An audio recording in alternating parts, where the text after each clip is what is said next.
My Dear Body campaign is very key in ending the femicide cases that we have been seeing in the spaces around, because the young girls and women and even children, like we've seen, are losing their lives on a daily basis, and it has not come to the attention for some reason. It has not come to the attention of the people in power whom we expect to be at the lead in taking up such spaces to speak against it. For example, right now we are heading towards the general elections, and that is what the leaders are focusing on. We have not seen a leader who has stood up and said, you know what, girls are dying, and we need to call this to the attention of every citizen in our country, that it's about time femicide is regarded as a national issue, as a national pandemic.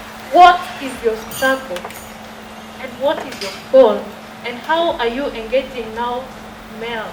For instance, you got a male champion who will then go out there after the training, after this launch, change other male perception so that they also join in the struggle in ensuring a violence-free society by even them reporting.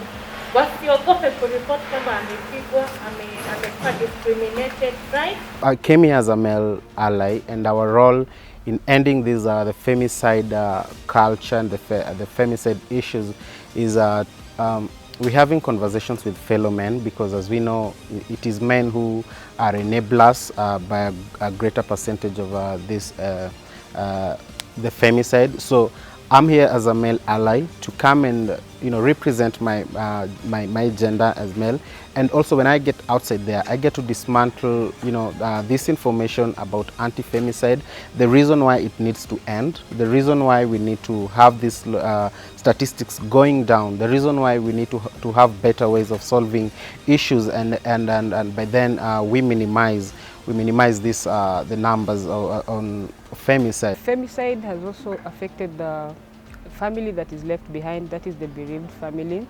We find that in most cases they try to seek justice, but justice is delayed, and that justice delayed, that is justice denied. So they are left with the mental health issues that they've been left alone, left wondering, left who to run to. I thought you were celebrating 10 years as an institution for the gains we've made in the country of making the ground flat. Bado iko kazi. I really personally thank Yauli for just coming down to the grassroots and launching the My Body campaign, because body autonomy continues to be a very big issue in Kenya, a very sensitive topic. We are fighting in spaces every day as women to champion and to just create awareness on body autonomy, because it's a very big part of sexual and reproductive health for both young girls and women. So your body is your body, love it. Nobody will come to love your body. Some people will make fun of you that I love your body, so I want to have sex with you. So can you have sex with somebody because he said that you have a nice body? No.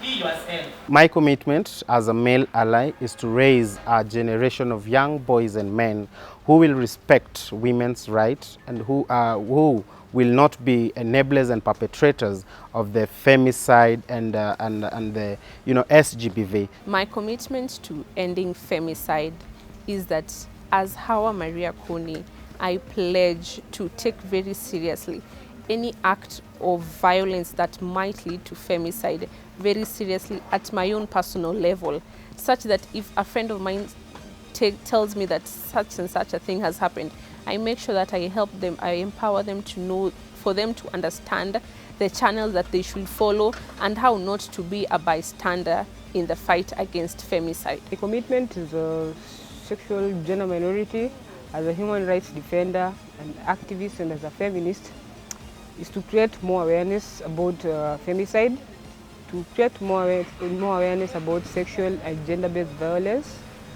and to encourage as many vulnerable women and girls as possible to speak up whenever they face sexual and gender-based violence.